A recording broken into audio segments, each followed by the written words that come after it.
Hello. Our story begins inside the Jedi Council chambers, where Master Qui-Gon waited anxiously with Obi-Wan and Anakin in tow. The word of the Council would define the foreseeable future for Anakin Skywalker. The Master of the Order spoke out, telling Master Qui-Gon that the collective council believed it in the best interest for the Order that he not oversee the training of the boy. Instead, the Council as a whole would train young Skywalker. As for the potential threat of the Sith on Tatooine, Mace would be accompanying Qui-Gon back to Naboo.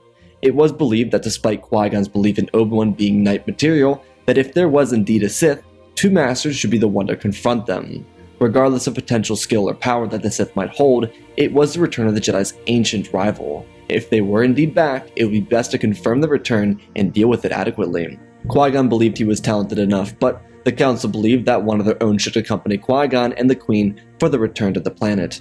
Master Jin turned to Obi-Wan and then back to Windu, who slowly stood up. He told the three of them that he would be leaving with Qui-Gon immediately. As for Obi-Wan and Anakin, they'd be staying inside the Council chambers to wrap everything up. Mace and Qui-Gon turned and walked out of the room. When the doors closed behind them, Master Yoda asked Obi-Wan to step forward, and he did. From Yoda's right, Master Plo spoke up, suggesting that if Qui-Gon was right to believe Obi-Wan was ready to pass his trials, then they would begin in the coming hours. Obi-Wan looked at the two of them, a little unsteady, but he found the confidence within himself to believe he could adequately handle his trials. The Council believed Obi-Wan would at one point or another join them on the High Council. His rhetoric was that of a true Jedi, and his unstoppable will was something that not a lot of Jedi handled with the same humility he handled it with. Yoda asked that Obi-Wan be in the specific training area in 3 hours, and the Council would meet him there to complete his trials. Obi-Wan bowed and then subsequently left the room. This left Anakin all alone with 12 Council members that he did not know.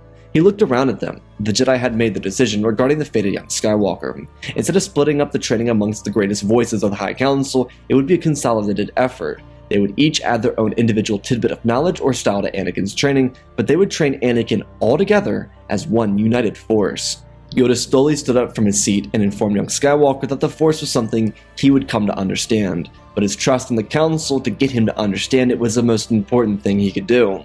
Anakin needed to trust them, and he needed to learn how to use the Force.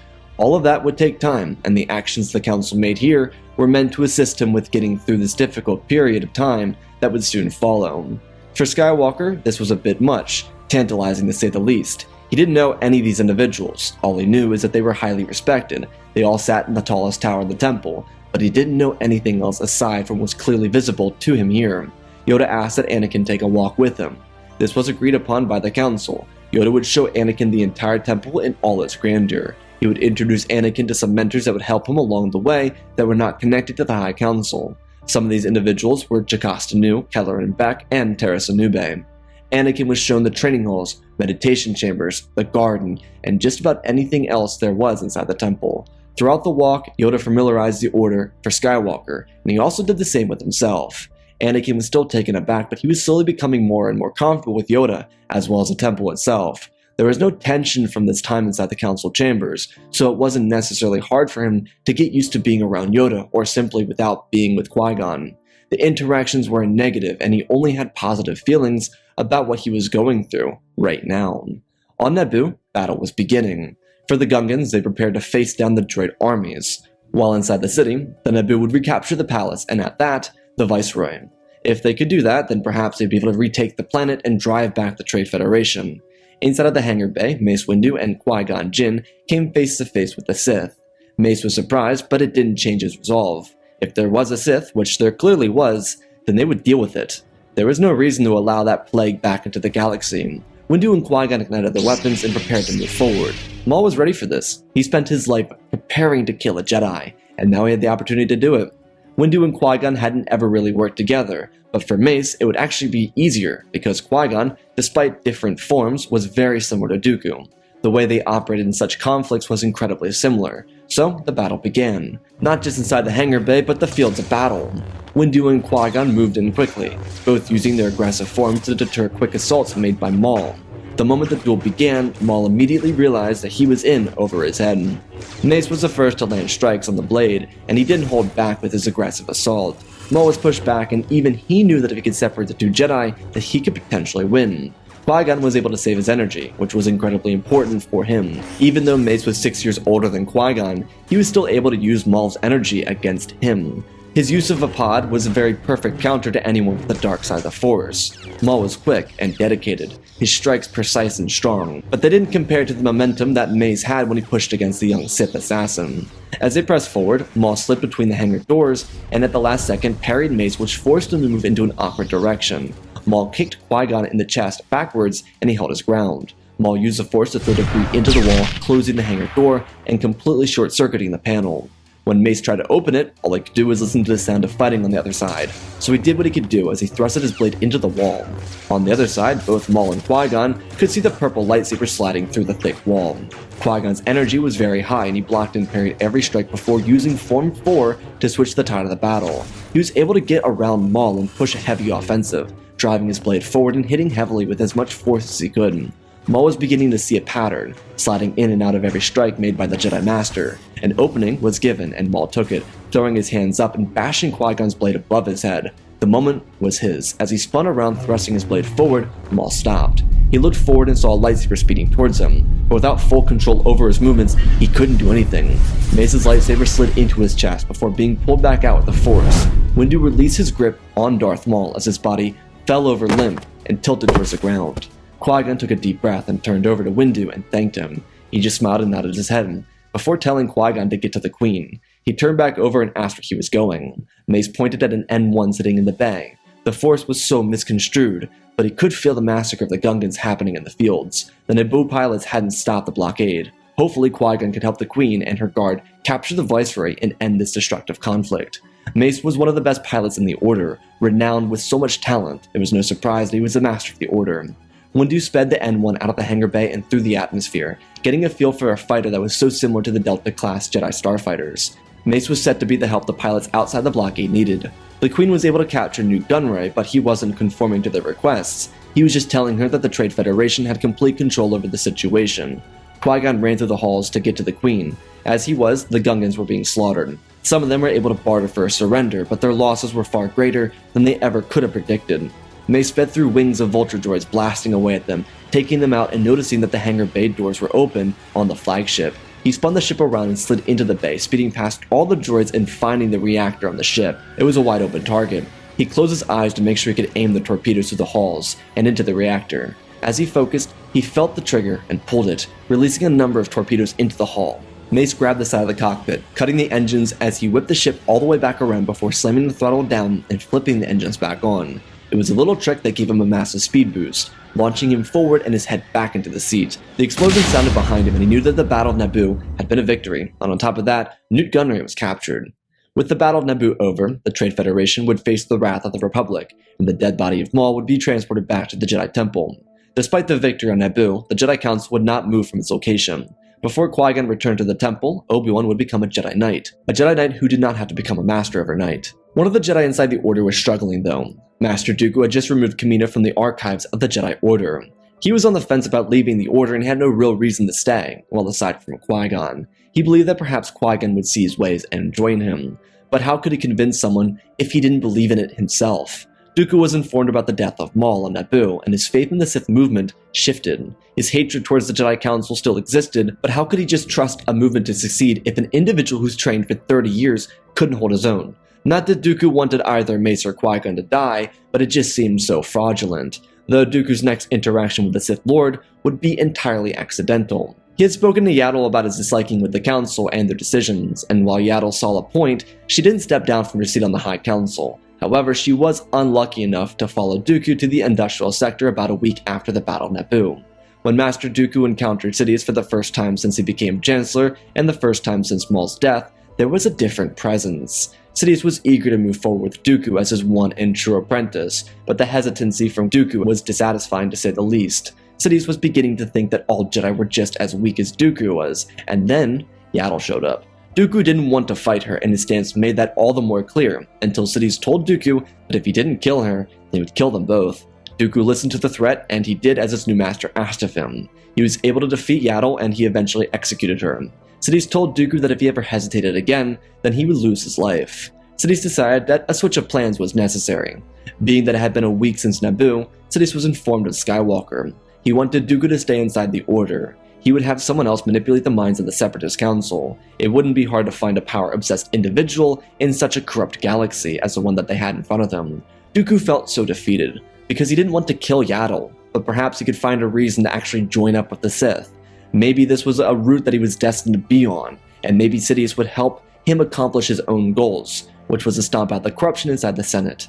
Anakin's training inside the temple was going well. He was being treated with kindness by the Council, and he was quickly learning. Every day the Council would gather in 3 locations. Because the Collective Council was in charge of the Order, they needed to split their time. So in the early morning, they did a guided meditation with Skywalker, teaching him how to lift rocks because in essence, the Force wasn't about lifting rocks. It was feeling the universe and being in touch with it. After the guided meditation, the Council was split off. One of the members would spend time with Anakin until the next group effort.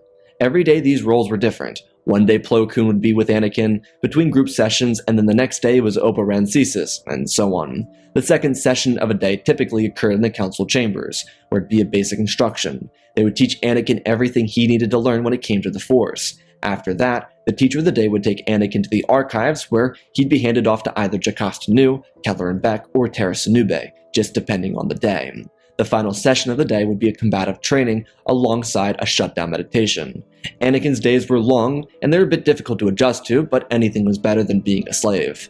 Being around so many people that actively took care of him really helped him with his internal struggles. It would have been incredibly difficult if Anakin wasn't with someone all the time. At night, he felt lonely, and he did miss his mother. She was everything to him. It wasn't an easy separation, but very quickly the Council became his family. Yoda, Plo, Mace, even Peel, Oppo, Yariel, Eth, Saci, and Kiadi all became father-like figures, as Depa Billaba and Adi Gallia filled the role of mother. Anakin hadn't had his day with Yaddle by the time she vanished. The vacant spot on the Council became a rotational spot, or in other words, it could be temporarily filled until a Jedi was called to have a permanent seat on the Council.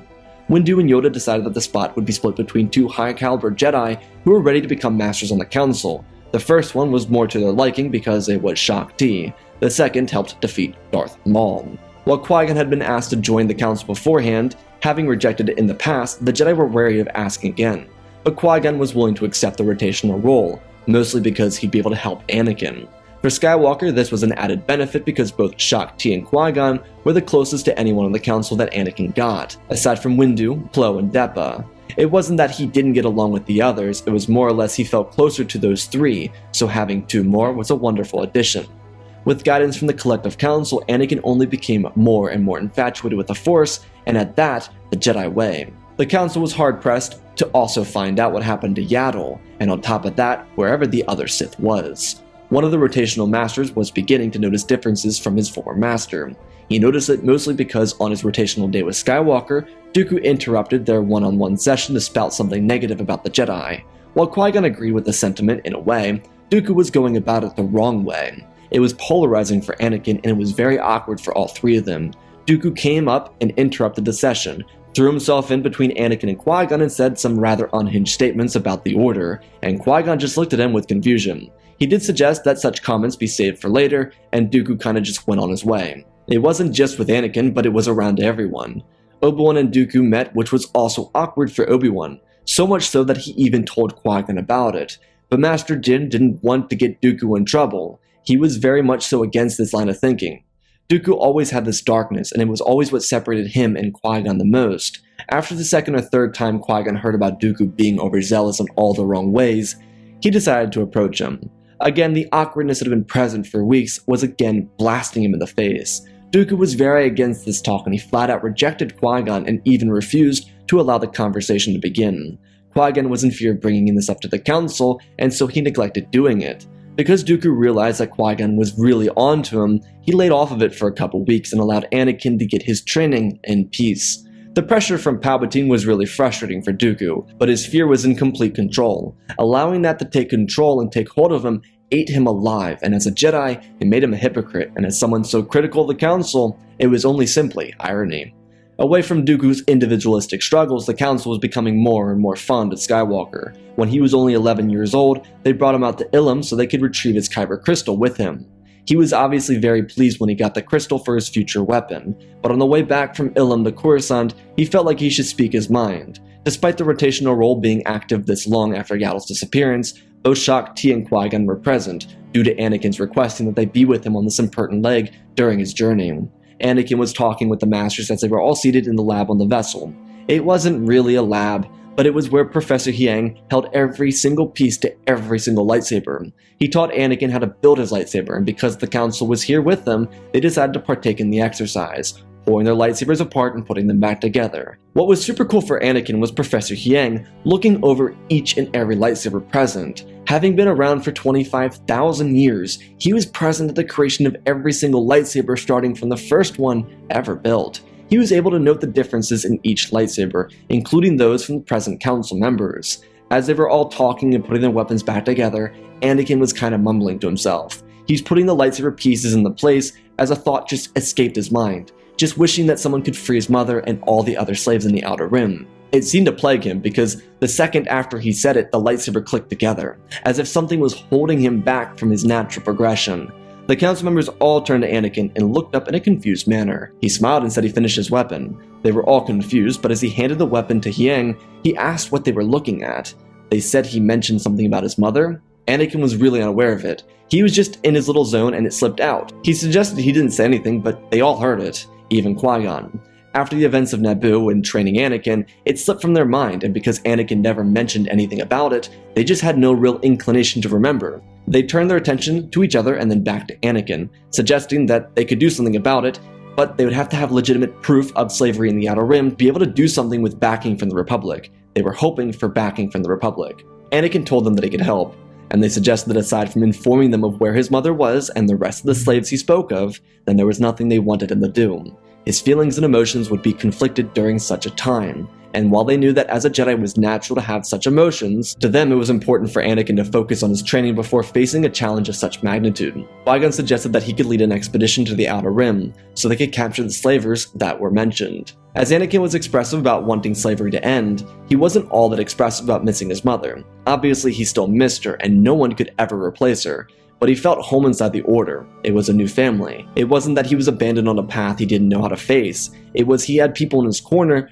ready to help him, and with Qui-Gon suggesting to lead an Outer Rim expedition, it felt more like an extension of the familial bond he was feeling with the Council.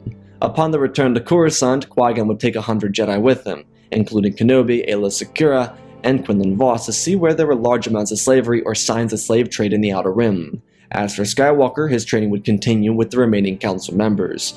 They decided that perhaps it was time to begin the next leg of Anakin's journey. His calmness and his peace with the Council taking care of the matter allowed them to trust him more. Regardless of it not being planned, the Force was working in mysterious ways to aid the Jedi in understanding Anakin more than they already did.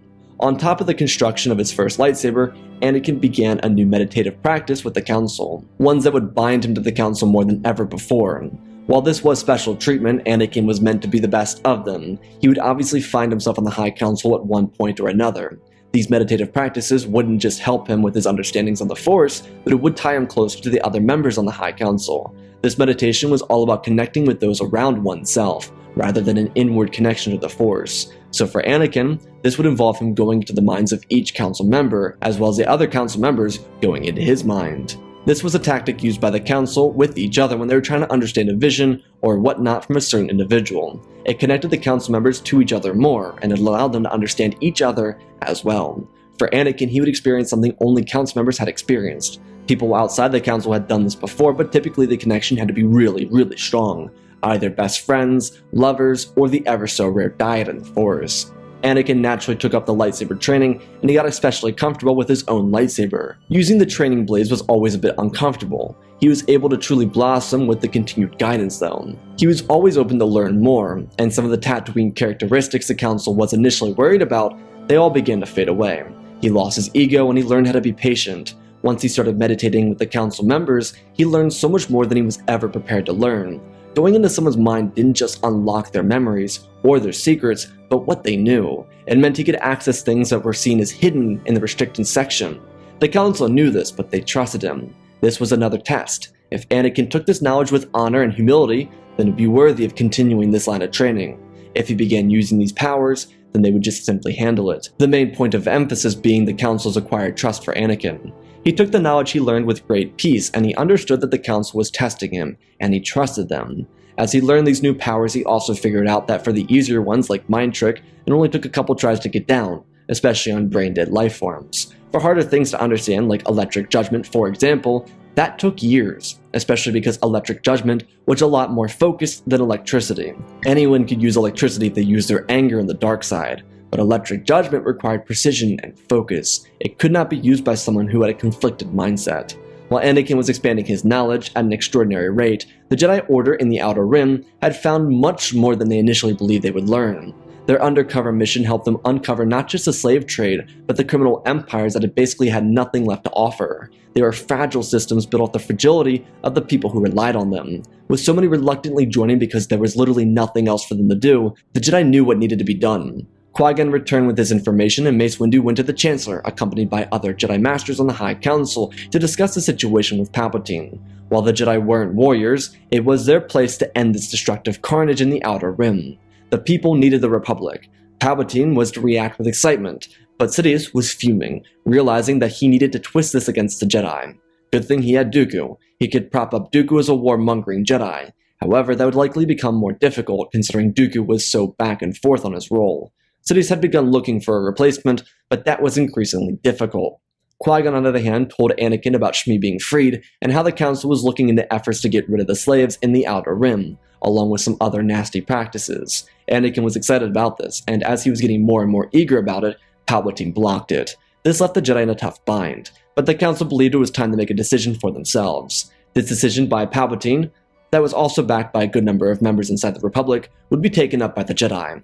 Though without much political influence, they had to work diligently. There were senators in the Outer Rim who were eager to help out and provide credits and support the Mercy missions. Ryloth, Rhodia, Toydaria, and a number of other worlds. Outside of the Outer Rim, Mid-Rim worlds were also willing to contribute. This included Naboo and Duchess Satine's Mandalore Coalition, which wasn't a group against the Republic, rather a couple hundred planets and systems that didn't have representation within the Republic, but supported each other like their own miniature Republic, just without the bureaucracy.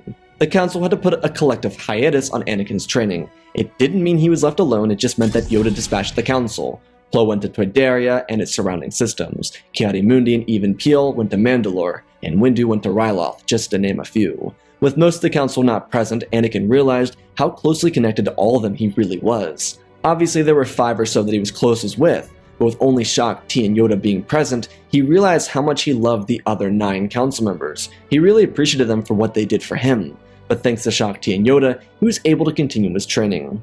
On the other hand, this was negative, because both Shaak Ti and Yoda couldn't be with him all day, and he was given more free time as well, which is where Dooku was able to start painting a negative picture of the Council for him. It hurt his heart.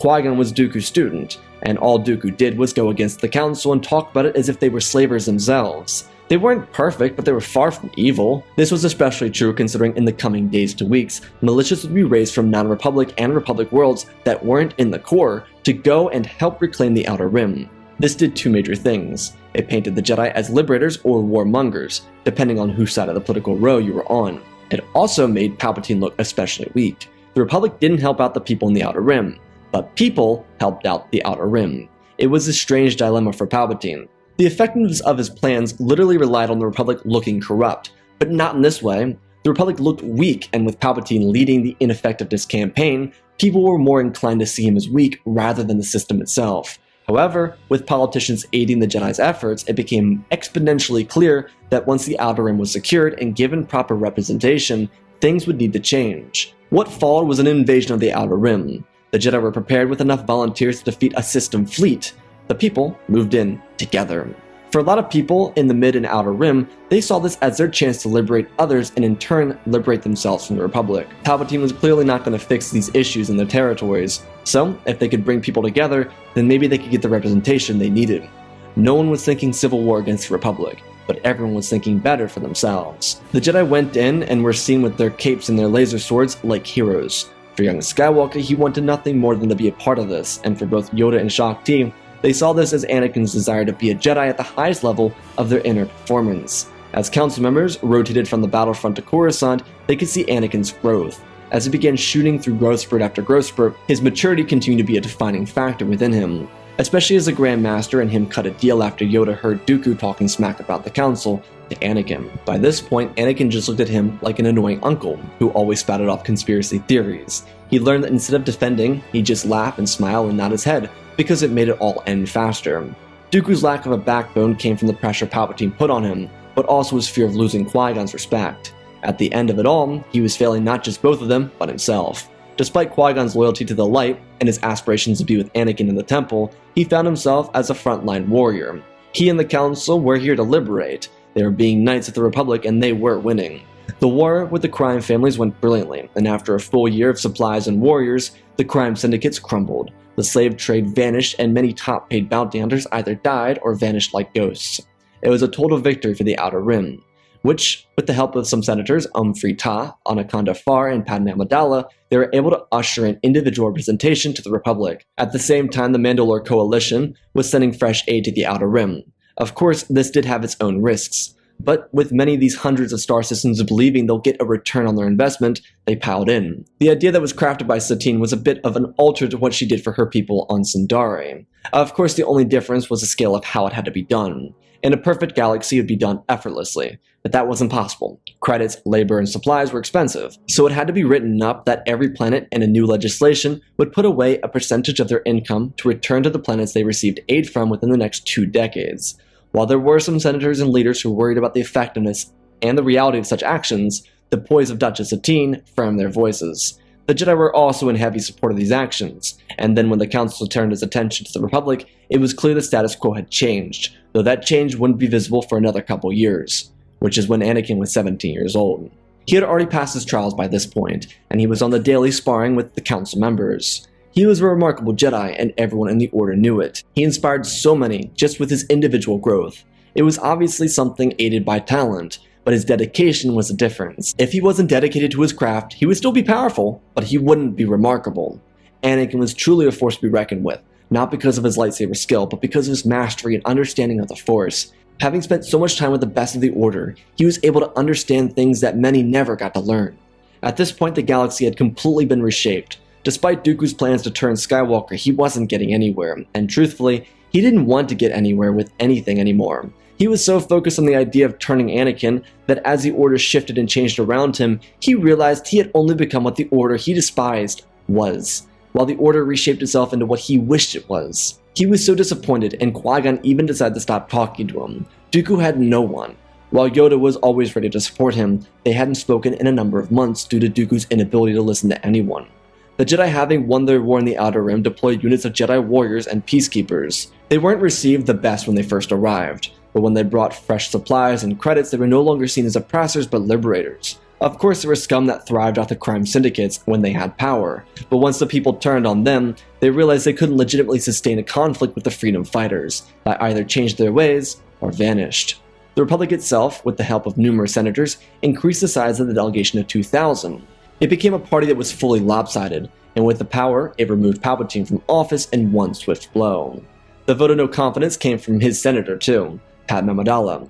While Anakin hadn't been fully introduced to the world of politics, he was simply aware of it because of how much time he spent around the Council, and while he actively wasn't pursuing Padme in his dreams, he found himself a good friend inside the Order, one that was a year older than him.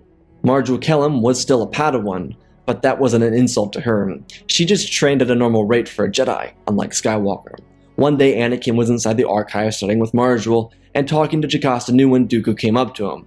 Anakin hadn't ever been around Marjorie when Dooku had done this, and truthfully he was kind of fed up with the adolescent behavior from the older man. He let Dooku get a couple sentences into something he seemed so dissatisfied with saying before Anakin got up and grabbed him by the shoulder and turned him around, walking forward with him.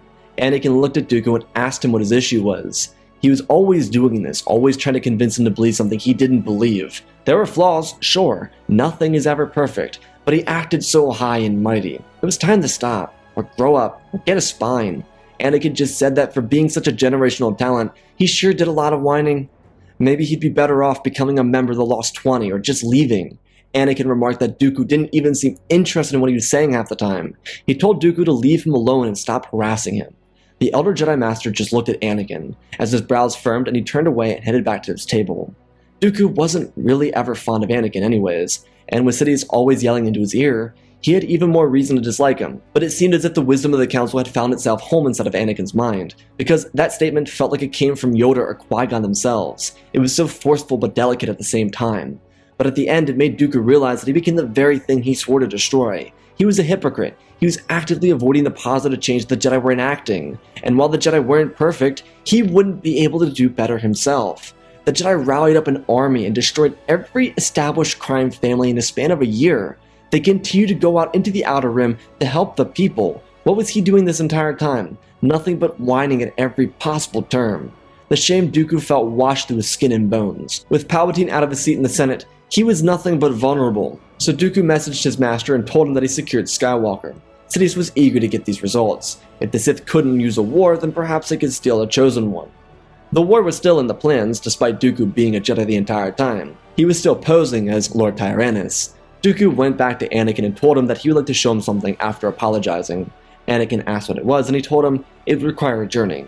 Anakin looked at him and then to Marjool, who told him to go ahead.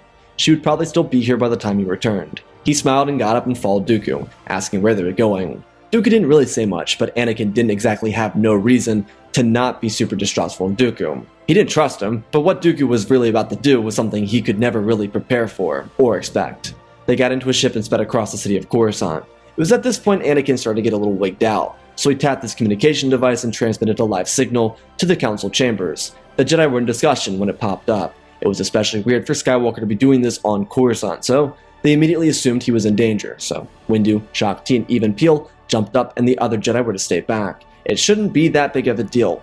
Emphasis on shouldn't. Inside the Jedi Starcraft, Anakin got a little bit of a chill. He felt cold, unlike anything he'd ever felt before. There is something evil out here. He turned to Dooku, who was still silent. They landed inside of one of the buildings and Dooku spoke up, telling Anakin to exit. He looked at Dooku and then climbed out of the ship. He heard the words, "Welcome, young Skywalker," and he froze. Anakin turned back and grabbed his lightsaber with a grip. Sidious presumed that Anakin was eager to join the dark side, and without missing a beat, his lightsaber ignited. Anakin turned to Dooku with despise in his eyes. He couldn't believe it, but now it made sense. Anakin stepped back. He knew he was powerful, but without an overbearing ego, he felt cornered. He didn't know how talented the Sith Lord could be, but he knew that the one on Naboo almost killed Qui-Gon, and Dooku was a terrific duelist. Anakin was only 17. He knew he was meant to bring balance to the Force, but not yet. He wasn't ready. His hands tightened around his blade as he demanded to know who they were. Sidious turned to Dooku and asked how Skywalker was so oblivious. Dooku told Sidious that the boy was eager to leave the Jedi Order. Anakin almost spoke out, but he could see fury rising from within the hooded figure.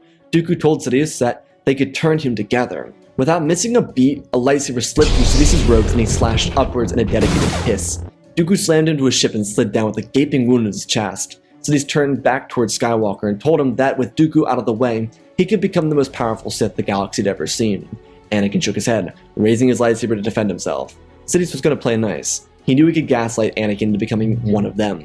He just needed to play this right. Anakin looked around with his eyes trying to see the right way to play this. Sidious stepped forward, his lightsaber deigniting in his hand. Anakin held his blade forward and told the Sith to not move any further. Sidious told Skywalker that Dooku had been informing him of how interested Skywalker had become over the years in the dark side. His hatred for the Jedi would make him powerful. Anakin was so confused. Then he looked at Dooku, who was holding his breath and looking over at Anakin. He lifted his blade with all of his strength and pointed. Anakin turned back towards Sidious and demanded to know what he wanted from him. Dooku, with all of his strength, tossed his blade up into the air. Anakin didn't miss a beat. He used the Force to ignite the weapon, and as it spun, it cut through Sidious's arm. Anakin lunged forward and slashed his blade through a confused Sidious, and dropped him. Anakin stood over the body for a short moment before turning back to Dooku and looking at him. Dooku was silent, and Anakin slowly came over to his side and asked him why he had chosen darkness. Dooku took a couple breaths. He paused and looked at Anakin and told him to never lose himself. His final moments of life was choosing to be the final lesson he learned. Had Dooku been on the council at one point, like he was asked to be, perhaps he could have helped Anakin with this lesson instead of dying. But there was no going back now. Moments later, the other Jedi would arrive to see what happened. Through the lair, they would find everything they needed, and inside of Dooku's ship, they found a holocron he left behind, one that would explain everything. Dooku was called to the darkness towards the worst days of the Republic, and he was exploited. Over the years, he lost himself and his mission. So, at a certain point, he started trying to figure out who he was, all the while playing the madman who didn't see the progression inside the Order. Dooku apologized to his friends, his master, and his apprentice for having failed them all, because he could not uphold his own standards for himself. Dooku informed them of Kamino and how this was the final Sith Lord that they had killed. The council members who found Anakin realized that he fulfilled the prophecy, with or without the help of Dooku. He did it. They brought him back to the Order, and he was praised by the collective council for his efforts to bring balance to the Force. Anakin would continue his studies as the galaxy reshaped around him. As a knight, he was permitted to go into the Outer Rim to help the reorganizing star systems, which allowed him to visit his mother. He did do this with his good friend Marjol, who was very eager to see Anakin's home. It was uncommon for someone in the Order to have a home that they recognized, so it made the trip all the more interesting for her. The Outer Rim still had a ways to go, but it was thriving due to Satine's push for mercy work, and with the backing from the Republic now, their efforts were doubling, tripling, and even quadrupling. It was remarkable.